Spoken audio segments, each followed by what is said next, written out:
Alhamdulillah wassalatu wassalamu ala Rasulillah wa ala alihi wa sahbihi wa mawala wa la hawla wa la quwata illa billahi wa ba'du.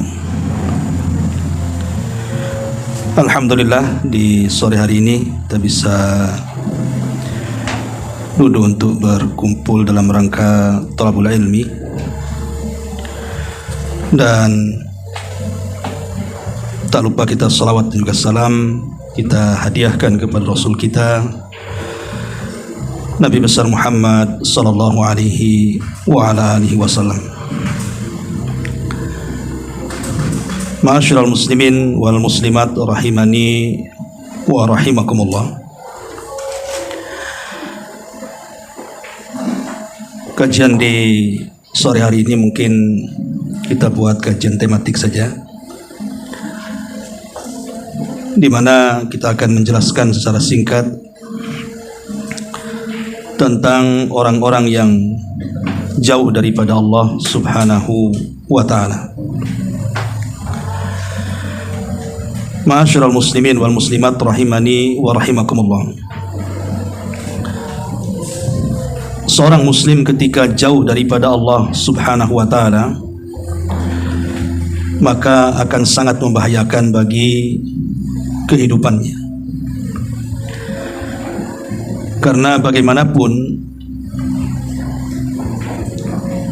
disebutkan dalam beberapa dalil dari Al-Quran dan Sunnah Nabi Sallallahu Alaihi Wasallam, di antara bahaya orang yang jauh daripada Allah Subhanahu Wa Taala itu akan menyebabkan azab baik di dunia ataupun di akhirat. Adapun di dunia, sebutkan oleh para ulama, aniyat misa ala qulubihim, maka hati-hati mereka akan ditutup sehingga tidak bisa melihat kebenaran.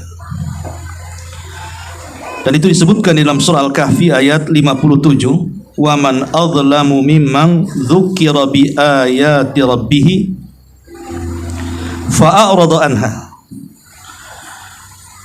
Maka siapa lagi yang lebih zalim dari orang-orang yang ketika diperingatkan ayat-ayat Rabbnya maka dia pun berpaling dari ayat-ayat itu. Maka di ujung ayat Allah Subhanahu wa ta'ala mengatakan falan yahtadu idzan abada. Maka orang-orang itu tidak akan mendapatkan hidayah selamanya. Artinya di sini orang-orang yang jauh daripada Allah dan berpaling dari Allah Subhanahu wa ta'ala tertutup hidayah. Maknanya hatinya sudah susah untuk menerima hidayah dari Allah Subhanahu wa ta'ala. Kemudian juga Allah mengatakan siapa lagi yang lebih zalim daripada orang-orang yang mereka berpaling. Artinya tidak ada manusia yang lebih zalim dibandingkan orang-orang yang berpaling ataupun jauh daripada Allah Subhanahu wa ta'ala. Ini jelas-jelas di dunia. Ketika orang kemudian dihindarkan daripada hidayah, ini sangat bahaya sekali. Karena hidayah inilah yang membimbing kita dari dunia sampai akhirat. Ma'asyiral muslimin wal muslimat rahimani wa rahimakumullah. Tentu adapun azab akhirat sudah jelas. Maka orang yang jauh dengan Allah Subhanahu wa ta'ala terancam dengan nerakanya Allah Subhanahu wa ta'ala. Tapi yang ingin saya jelaskan di sore ini, kita akan menjelaskan tentang alamat saja. Maksudnya orang-orang yang jauh daripada Allah itu seperti apa alamatnya. Yang pertama, tarkul ibadah. Ketika orang mulai meninggalkan ibadah, malas sholat, malas untuk berzikir, malas untuk mengaji, dan ibadah-ibadah yang lainnya. Jadi ketika orang mulai meninggalkan ibadah, tandanya dia jauh daripada Allah Subhanahu wa ta'ala. Yang kedua, dha'ful iman. Ketika imannya melemah. Artinya ketika imannya melemah, apa penyebab lemahnya iman? Maksiat. Jadi ketika orang kemudian mulai banyak bermaksiat kepada Allah Subhanahu wa ta'ala, berarti tandanya dia mulai jauh dari Allah Subhanahu wa ta'ala. Kemudian yang ketiga, ladzatul maksiati. ketika dia merasa lezat dengan maksiat, merasa senang dengan maksiat yang dilakukannya dan tidak menyesal, berarti dia jauh daripada Allah Subhanahu wa taala. Kemudian yang keempat, al-fiqru as-salbiyah, cara berfikir yang negatif, selalu suudzon, tidak ada pikiran-pikiran baik dalam hatinya. Maka ini juga salah satu penyebab jauhnya kita dari Allah Azza wa Jalla. Kemudian juga al-qunutu min rahmatillahi azza wa jalla, ketika orang mudah putus asa dari rahmat Allah Subhanahu wa taala. Mungkin dia merasa banyak musibah, atau mungkin juga banyak melakukan dosa, sehingga dia merasa dosanya sudah terlalu banyak dan dia mengira Allah Subhanahu wa taala tidak akan mengampuninya. Maka justru al-qunut min rahmatillah, putus asa dari rahmat Allah, itu lebih dosa dibandingkan dosanya sendiri. Karena inilah yang menghalangi taubat. Ketika orang putus asa dari rahmat Allah, itulah yang menghalangi taubat dia kepada Allah Azza wa Jalla. Berarti makin jauh dia kepada Allah Subhanahu wa taala. Kemudian juga al-ghurur wa takabbur, ketika seseorang tertipu dan juga kesombongan, tertipu dengan dunia akhirnya menjadi sombong, maka ini juga perkara yang bisa menjauhkan kita dari Allah Subhanahu wa taala. Karena kita tahu bahwa sombong itu adalah sifatnya iblis. Bahkan sombong inilah dosa pertama di mana Allah dimaksiati oleh iblis di langit. Dan kita tahu bahwa iblis ini berusaha menjauhkan manusia dari Allah Subhanahu wa taala. Termasuk juga hasad. Hasad dan kedengkian, al-hasad wal hik. Hasad dan kedengkian juga termasuk penyakit-penyakit iblis yang berusaha menjauhkan manusia dari Allah Subhanahu wa taala. Kemudian juga az-zulmu wal i'tida. Kata para ulama, orang yang suka berbuat zalim sampai melampaui batas kepada manusia dalam hal kezalimannya. Jadi bukannya dia menyesal karena kezalimannya, justru dia melampaui batas. Dan dia senang dengan kezalimannya, maka ini tanda orang itu jauh daripada Allah Subhanahu wa taala. Kemudian adamur ridha, tidak adanya ridha saat diberikan musibah. Kemudian dia tidak ridha dengan musibah yang Allah Subhanahu wa taala berikan kepada dia, atau saat diseretkan rezekinya, dia tidak terima akan pemberian Allah Subhanahu wa taala dan pembagiannya. Maka ini juga tanda jauh dari Allah Subhanahu wa taala. Kemudian insyighalu bidunya, sibuk dengan perkara dunia. Jadi hidupnya hanya untuk mencari dunia saja, pagi, siang, sore, malam hanya dicarinya dunia saja. Dia tidak ingat akhirat. Maka ketika seseorang kemudian terus dalam pikirannya hanya dunia, berarti tanda orang ini jauh daripada Allah Subhanahu wa taala. Kemudian qillatu dzikri, sedikitnya berzikir, atau sama sekali tidak berzikir, atau jarang berzikir. Karena kita tahu bahwa zikir itu salah satu yang bisa mendekatkan kita kepada Allah. Ketika kita jarang berzikir atau sama sekali tidak berzikir, tandanya kita jauh daripada Allah Subhanahu wa taala. Kemudian juga al-bukhl, kebakilan. Orang yang bakhil, tidak mau berbuat baik kepada saudaranya, maka ini juga tanda jauhnya dia dari Allah Subhanahu wa taala. Kemudian kathratus syakwa, banyak mengeluh. Dalam kehidupannya banyak sekali mengeluh. Dia tidak pernah mengadukan urusannya kepada Allah. Justru ketika dia mengeluh itu, mengeluh kepada manusia. Lebih parahnya lagi, mengeluh kepada medsos. Ini kan banyak sekali sekarang. Ini juga tanda jauhnya kita dari Allah Subhanahu wa taala. Kemudian juga ada mutafkir bil akhirah, tidak ada kepikiran soal akhirat. Dia enggak kepikir kalau dia mau mati. Dia tidak terfikir bahwa nanti masuk di alam kubur itu ada fitnah kubur, ada azab kubur, ada nikmat kubur. Nanti setelah dikiamatkan ada banyak peristiwa setelah kiamat. Dia tidak terfikir ke situ. Maka ini juga tanda jauh daripada Allah Subhanahu wa taala. Termasuk al-khaufu minasyaitan. Al-khaufu minasyaitan, takut dari setan. Harusnya takut itu diberikan kepada Allah Subhanahu wa taala, malah takut dari setan. Maka ini juga tanda jauhnya kita dari Allah Subhanahu wa taala. Kemudian adamus sabri indal bala. Tidak adanya kesabaran saat mendapatkan ujian dari Allah Subhanahu wa taala. Tasahud. Tasahud itu artinya tidak menerima takdir. Kemudian juga adamus syu'ur bil aman. Tidak ada perasaan aman.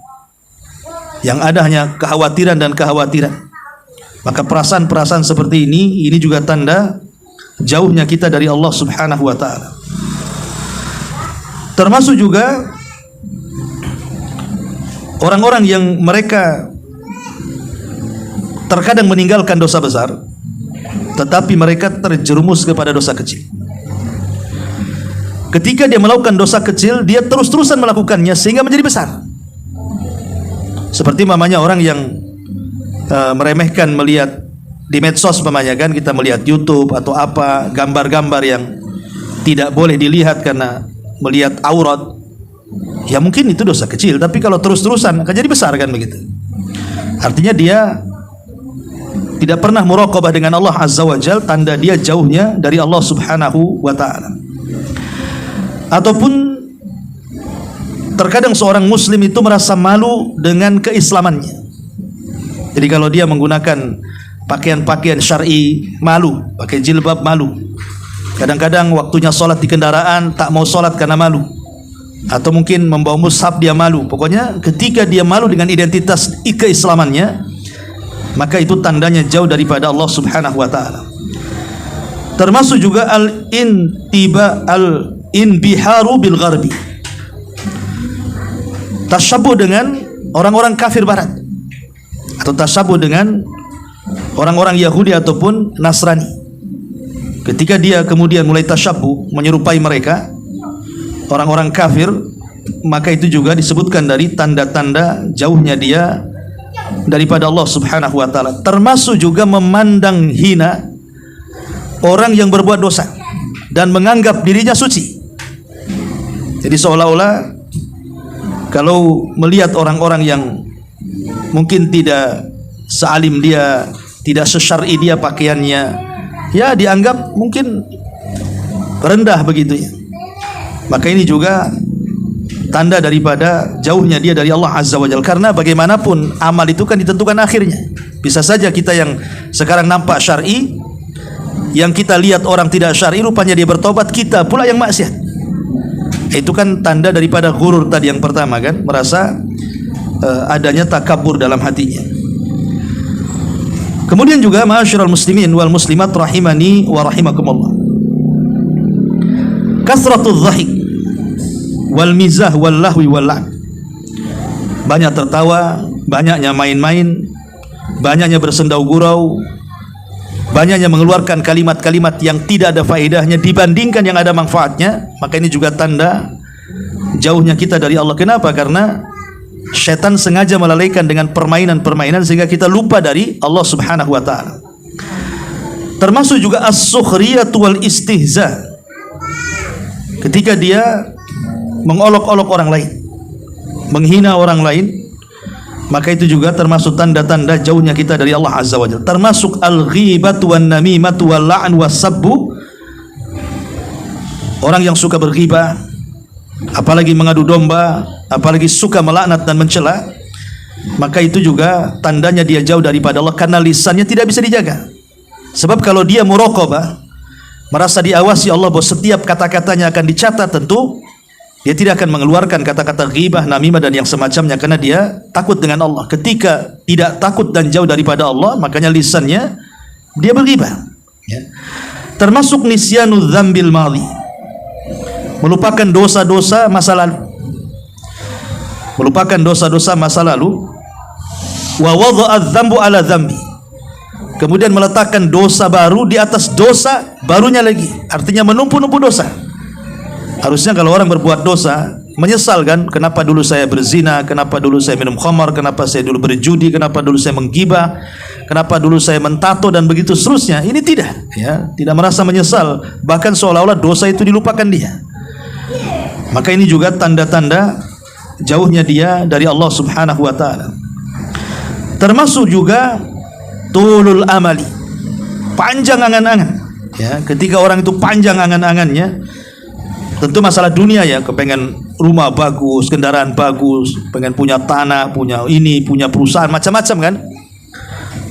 Tetapi kemampuan dia tidak sampai seperti itu.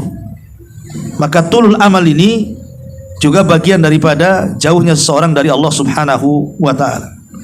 Termasuk aklul haram, memakan yang diharamkan Allah Azza wa Jalla, baik zatnya yang diharamkan ataupun dia membeli zat itu dari hasil yang diharamkan, entah mencuri, entah korupsi, entah dengan cara mengambil hak orang lain secara zalim, mengurangi takaran, timbangan, meteran atau curang dalam berdagang dan yang semacamnya.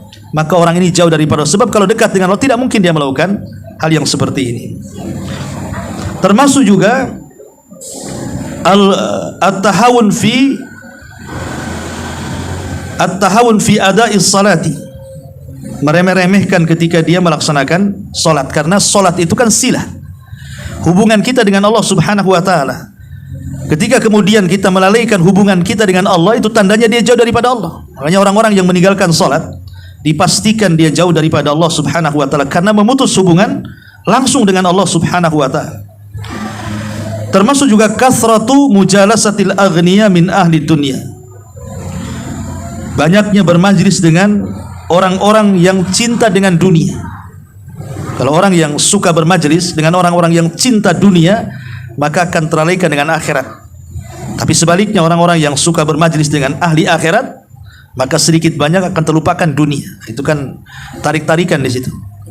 Nah, ini juga salah satu jauhnya dia dari Allah. Kemudian juga simaul al-ghina'i wal musiqa, dia terlalaikan dengan mendengarkan musik-musik, lagu-lagu. Karena biasanya matematikanya, kalau orang suka dengan musik, pasti dia tidak suka dengan Quran. Itu sudah dipastikan. Orang kalau suka musik, suka menyanyi, suka melagu, mendengarkan musik, maka dia tidak akan suka dengan Quran. Coba lihat orang-orang yang suka menyanyi ataupun suka mendengarkan lagu-lagu, dia akan susah itu, walaupun dia pandai baca Quran. Tapi lambat laun dia akan dibencikan untuk membaca Al-Quran dan mendengarkan Al-Quran, karena sudah tergantikan dengan musik-musik tadi. Termasuk tadyi'ul awqat, menghilangkan waktu sia-sia. Jadi dalam satu hari itu kan panjang, dari pagi sampai sore sampai malam gitu kan. Ada orang-orang yang menghabiskan waktunya untuk tertawa seharian, main seharian, yang gibah seharian kan, itu habis waktunya hanya untuk itu saja.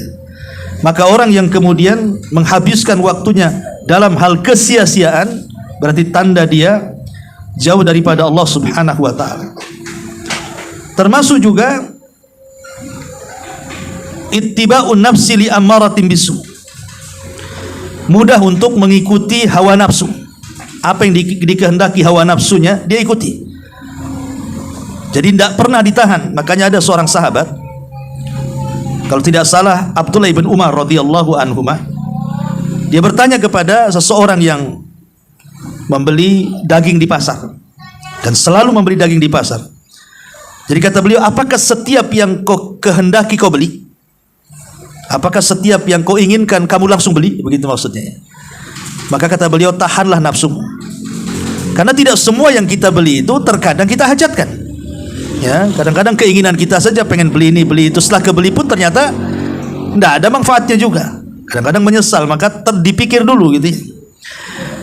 Kemudian juga at-tashabbuh ar-rijal bin nisa wan nisa'u bir rijal, seorang laki-laki menyerupai perempuan ataupun sebaliknya.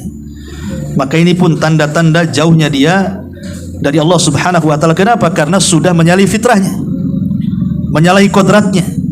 Orang yang menyalahi fitrah dan kodratnya, maka dia jauh daripada Allah Subhanahu wa ta'ala. Kalau dekat dengan Allah, tidak mungkin dia melakukan seperti itu. Termasuk al-ghish wal khidalil muslimin wa ifsadi dzatal bait, suka menipu, berdusta, atau merusak hubungan orang lain dalam hal muamalah tentunya ya. Maka dia pun orang tidak takut dengan Allah seperti ini. Sebab kalau takut dekat dengan Allah, tidak mungkin dia berdusta. Termasuk juga al-bu'du anil Quran, jauhnya orang dari Al-Quran. Ketika orang jauh daripada Al-Quran, berarti dijauhkan dari hidayah dan didekatkan dengan syaitan. dan dijauhkan dari Allah Subhanahu wa taala. Termasuk tarkul amri bil ma'ruf wan nahyu anil munkar. Meninggalkan mengajak manusia kepada kebaikan dan meninggalkan mencegah manusia dari kemungkaran. Dibiarkan ada kemungkarannya, dibiarkan. Ada kebaikannya, tidak mengajak. Makanya kenapa kepala rumah tangga itu sampai dilaknat di dalam hadis ketika dia menjadi dayus. Apa itu dayus? Kepala rumah tangga yang tidak punya kecemburuan ketika salah satu keluarganya mereka melakukan kemaksiatan, dibiarkan. Ya, maka ini juga disebutkan dari tanda-tanda jauhnya seorang dari Allah Subhanahu wa taala. Termasuk juga at-tarfu az-zaid wal ghurur al-kadhib. Seorang berbangga dengan dunia berlebihan. Jadi dia dengan dunia berlebihan, bangganya itu loh, ya. Punya mobil merasa sombong dengan mobilnya, merasa sombong dengan rumahnya, merasa sombong dengan pakaian, tas atau apa namanya. Maka jadi disebutkan orang-orang yang jauh daripada Allah Subhanahu wa taala. Kemudian juga al-ghadabu was-su'dhan, mudah marah dan mudah berburuk sangka dengan yang lainnya. Kemudian juga sempitnya dada ketika mendapatkan nasihat dari Al-Quran dan Sunnah Nabi SAW. Itu juga tanda jauhnya dia dari Allah Subhanahu wa ta'ala. Ini diantara yang disebutkan oleh para ulama tentang tanda-tanda orang-orang yang jauh daripada Allah Subhanahu wa ta'ala. Tadi saya sudah katakan bahwa orang yang jauh daripada Allah Subhanahu wa ta'ala ini sangat bahaya sekali. Karena Allah Subhanahu wa ta'ala akan mengancam. Di dalam Al-Quranul Karim Allah Subhanahu wa ta'ala mengatakan dalam surah As-Sajdah ayat 22, Allah mengatakan, "Wa man adlamu mimman dzukira bi ayati rabbih tsumma a'rada anha inna minal mujrimina muntaqimun." Siapa lagi orang-orang yang zalim dibandingkan orang-orang yang diingatkan dengan ayat-ayat Rabbnya kemudian dia berpaling? Maka sesungguhnya kami, kata Allah Subhanahu wa ta'ala, terhadap orang-orang mujrim itu kelak akan membalasnya. Ketika Allah katakan kami akan membalasnya, tentu balasan Allah bukan seperti balasan manusia kepada manusia.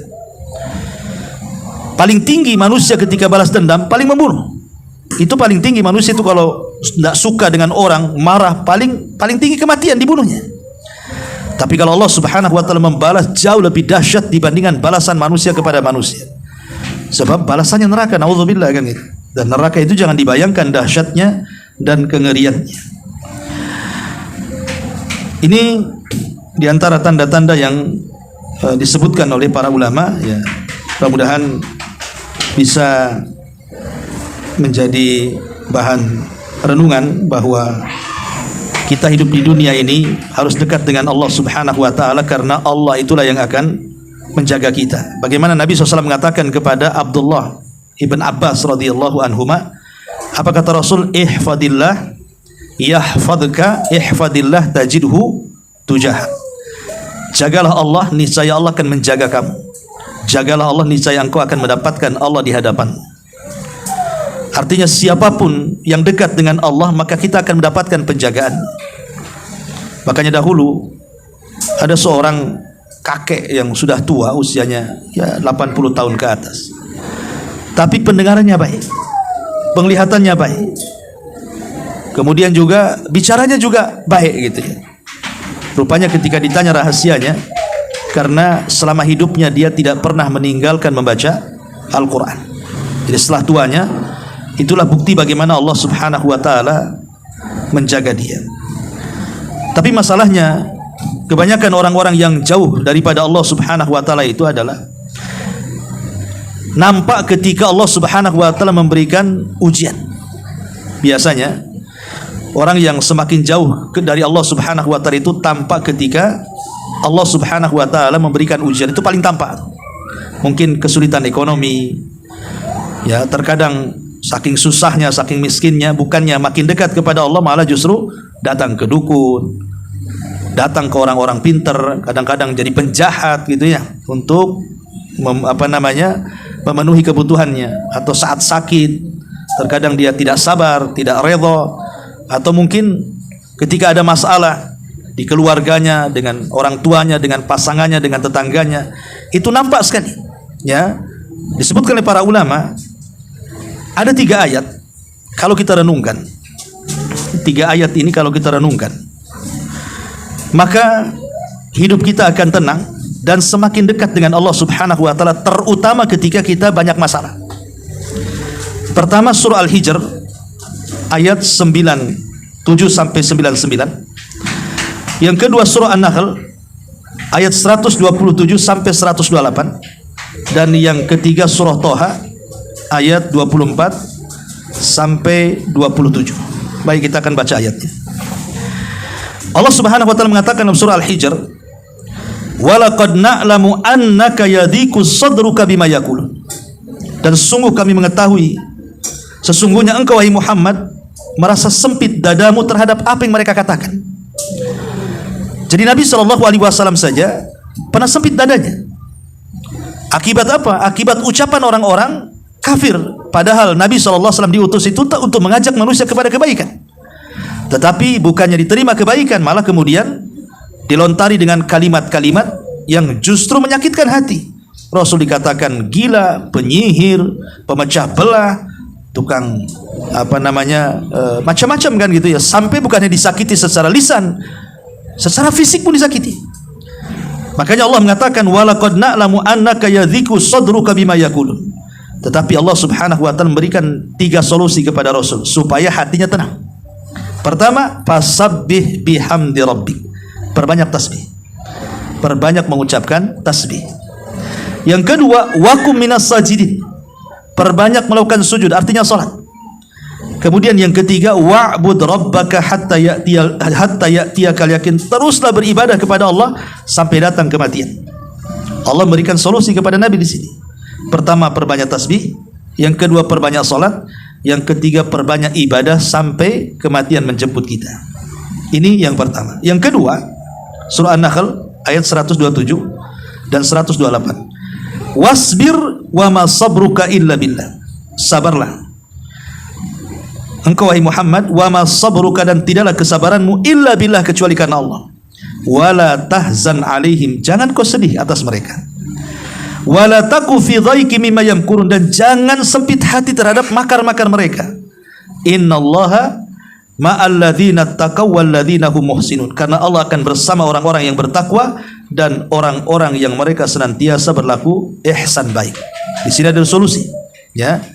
Karena di sini ada 3 solusi dalam ayat ini juga kan. Pertama, sabar. Wasbir.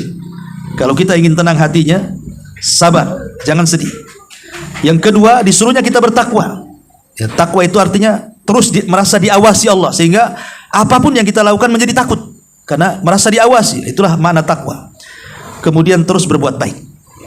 Maka ini juga 3 perkara disebutkan dalam surah An-Nahl yang bisa melapangkan dada dan semakin dekatnya kita dengan Allah Azza wa Jalla. Dan yang terakhir surah Thaha, ketika Allah berbicara soal Nabi Musa.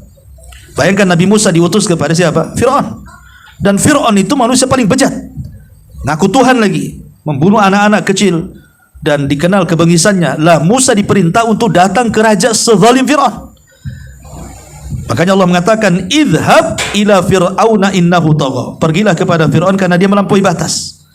Kemudian Allah katakan qala, maka Musa mengatakan rabbi israhli sadri, ya Allah lapangkan dadaku, wa yassirli amri, mudahkan urusanku, wahlul uqdatam min lisani yafqahu qauli, dan lepaskan ikatan di lidahku supaya mereka bisa memahami kata-kataku. Artinya di sini diberikan solusi dari doa Nabi Musa alaihissalam ketika menghadapi Fir'aun supaya lapang dada kita. Berdoalah kepada Allah dengan doa Nabi Musa, rabbi israhli sadri, ya Allah lapangkan dadaku. Karena kalau lapang dada semua bisa teratasi, tapi kalau sempit dada perkara kecil pun tidak pernah ada jalan keluarnya. Ini antara pandangan para ulama.